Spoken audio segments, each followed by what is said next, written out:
Zambuga, and when I'm relaxing, I watch Dodge Kung Fu Hot Dog. And now, of course, ladies and gentlemen, when it comes to the social media scores online, well, what does Rotten Tomatoes have to say? No big surprise, 90% approval by the critics, 98% by the audience alike, which I think is absolutely bullshit. I don't believe anything what that actually says, because if you go to Metacritic, this gives a totally different score altogether, folks. Generally favorable at 66, universal acclaim 8.1, which tells me people, then the enthusiasm for this film suddenly went, oh my god, okay, I was expecting something else, but this is just not cutting the mustard. Again, watch the John Watts trilogy of Homecoming films that began in 2017 and you will not be disappointed whatsoever. Look who it is. What are the odds you and I'd end up at the same summer camp? Relax. It's not on you. Spider-Man, a brand new day. Ugh. That's right, my favorite web slingers. I've had time to sit back and relax regarding my viewing and my reaction out of the theater from seeing Spider-Man, a brand new day. And I gotta say, when the dust has settled and when you look at the review scores online, this is Spider-Man instead of the Spider-Man movie I was expecting. Now here's the thing, when I left Cineworld on Wednesday, and I gotta give a big shout out to Amelia, she was the best usher I've ever seen. The way she got rid of that guy who was sat next to me in my seat was incredible. Plus she had a very pretty face, and I spoke to her afterwards and she was so utterly awesome. She really was probably one of the best Cineworld members of staff I've actually met. Makes me think I might want to start renewing my membership again with that cinema chain, but they need to go back to the old days where they served you buttered popcorn at their kiosk. But anyway, let's get back to Spider-Man Brand New Day. What I found really icky about it, now it wasn't me, I wasn't imagining things. The first 40 to maybe, I wouldn't even say 50 minutes, the first hour was just very disjointed, very wobbly. Scorpion, Matt Gargan, played by Michael Mando, that guy was built up to be something from Spider-Man Homecoming, because remember what he said to Michael Keaton's Vulture, what he would do to Peter Parker when he meets him next? It's on our little spider friend. I've got some boys on the outside who'd love to meet him. You know, take a picture, slice his throat, put his head in a dryer. And none of those threats were carried out. He's bumbling, stumbling Scorpion. I didn't even see what happened to him in the first 20 minutes because of my seating misarrangement at Cineworld, but I was told afterwards that Scorpion gets sidewinked by a piano. Are you kidding? One of the toughest, meanest enemies of Spider-Man, and they reduce him to a comical, hey, it's me in an absolute mind-controlled scheme from Jean Grey, and I'll talk about her later on, played by Sadie Sink. And also bringing back in MJ, played by Zendaya, and Ned Leeds, again race swap from the comic books, but I don't mind Genki and Jacob Batalon. They're fine, but as I agree with the sentiment, we said goodbye to those characters in Spider-Man No Way Home. We didn't need to see them come back again. Yes, thematically, it might work because, again, Peter Parker's going through a few trials and tribulations. Again, I thought this Spider-Man was going to be more grounded, but he still has Tony Stark's Evie or ED. EDITH stands for Even Dead, I'm the Hero. Tony loved his acronyms. And he literally lives in the attic of a New York apartment, and as the landlord said to him, if you don't mind asbestos, this is the best I can do for you. And that's kind of like the grounded Peter Parker that I like. Even so, he's managed to get a washing machine installed up there. He's got his very tight claustrophobic space to work in. That's all good, but again, the Peter Parker I know from the comics would use his science brain to figure stuff out. Now that he's got an AI helping him out, it kind of defeats the purpose why he is the science genius that I knew from the comic books. And let's talk about Sadie Sink as Jean Grey, because again, it was brought to my attention and it completely missed me in the cinema. But her Jean Grey's pissed because her sister Sarah has been abducted by Damage Control, played by their black DEI director called Metzger. Now, when I think of Metzger, I think of Alan Metzger, who directed some really good episodes of The Equalizer, starring Edward Woodward, another tokenized character played by two actors. Well, one of them is Denzel Washington, the other one is Queen Latifah, who really should stick to whatever it is that she does. And then we get this actor I've never heard of playing the director of Damage Control, and actually after a while you kind of realized, wow, this guy's not really a goody two-shoes. He's hiding things up his sleeve, and it's really poor writing, because if you're trying to make him the good guy, why are you then adding layers upon layers of, oh, he's an absolute bad guy, ooh. So Sadie Sink is a very strange, it's not, I don't understand what they're going to do with Jean Elaine Grey in the Spider-Verse, how she's going to help out Spider-Man.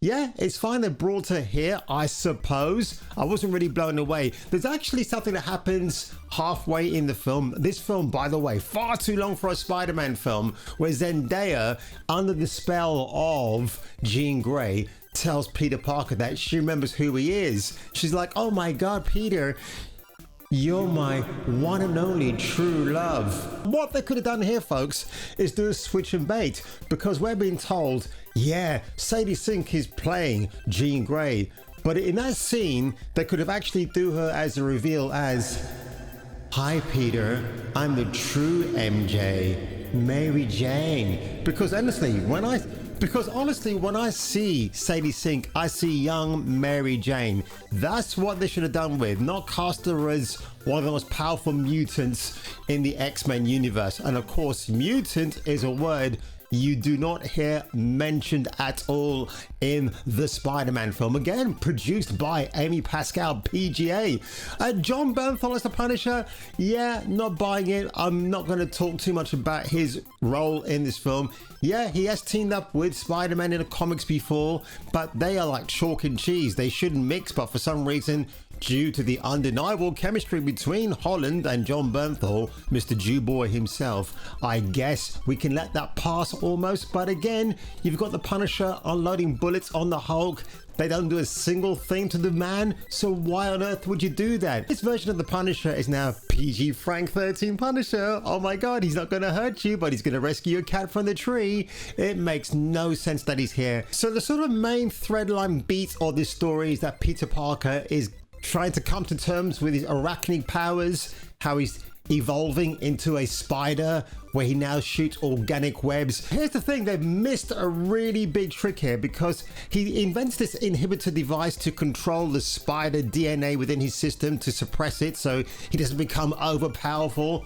But where I thought they should have gone with this, and they were too afraid to, maybe they thought it would look goofy, is that Spider-Man suddenly grows 6 arms, like the 6 arms Spider-Man saga story from 1971. If you haven't read it, it's amazing, because you've got all these Spider-Man variants as well within that comic. They didn't go there with this, and I'm just so shocked. And again, Peter Parker lying to Professor Bruce Banner about who he is, and even lying to Zendaya's MJ about who he is as well. He calls himself Maynard.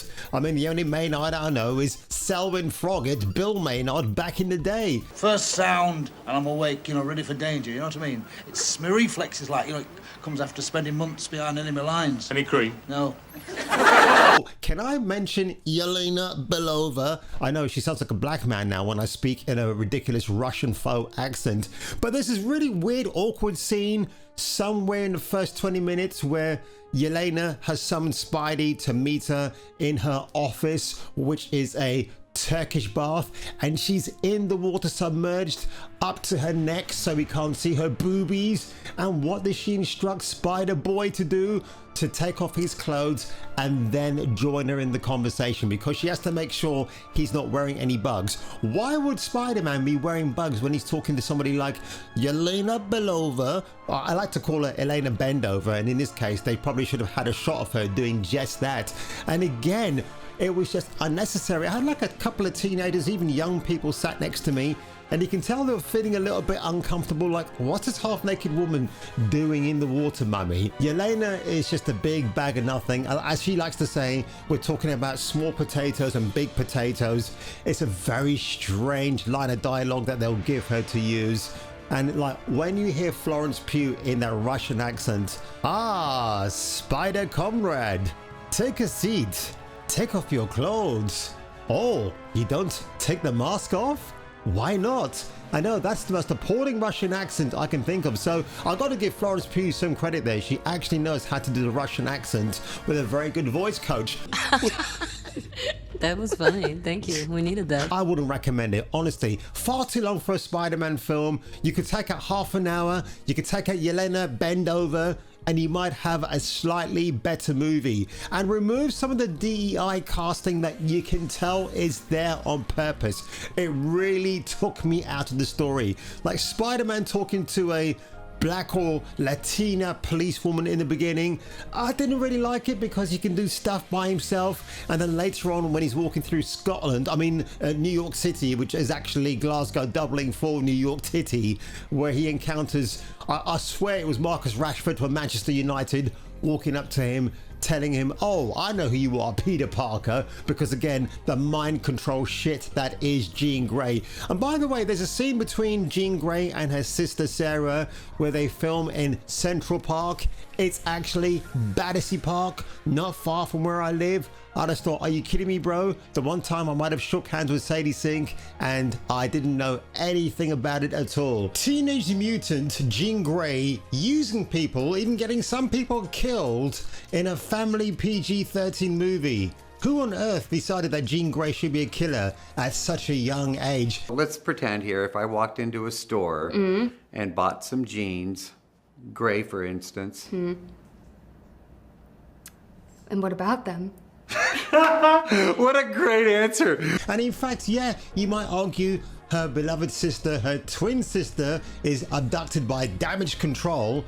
But by the same token, and again, this is where Spider-Man has to come in and say to her, with great power comes great responsibility, through his aunt and through him, of course. Yeah, I'm just wondering why someone at Marvel decide that Jean Grey is this way inclined when I'm pretty sure. And again, obviously the Dark Phoenix, forget about that. This is the early incursion of it, I suppose, maybe, who knows, but it's never properly explained, like everything else in this film. Destin Daniel Cretton, who directed Shang-Chi and the 10 Nose Rings. And the reason why they brought him on was to infuse the film with some authentic Asian action. And I'm not being funny, you might get Jackie Chan's crew to help out as the red-handed hoodlums of death. But if this was a South Korean Spider-Man, the action would be R-rated. It'll be kicking ass all over the place.